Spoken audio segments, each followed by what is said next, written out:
খামারপাড়া মিলন সমিতি 50তম বর্ষে আমরা এবারে আমাদের পুজোর উদ্বোধনের মূল আকর্ষণ ছিল ছোট ছোট শিশুরা, যাদের হাত দিয়ে আমাদের পুজোর উদ্বোধন হয়ে গেল এবং আমরা তো খুশি ছিলাম, ওরাও খুব খুশি ছিল একটি পুজোর উদ্বোধন করতে পেরে। এটাই বোধহয় আমাদের সব থেকে বড় পাওনা। পুজোর বিশেষত মূল আকর্ষণ আমাদের প্রতিমা, যেটি নির্মাণ করেছেন কাশীপাল মহাশয়। আপনারা প্রত্যেকেই এই প্রতিমা দেখে অভিভূত হবেন।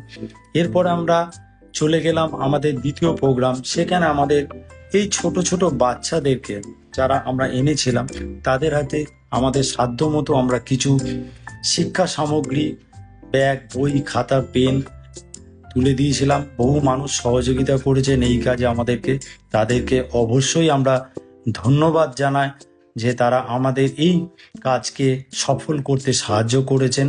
আমাদের এই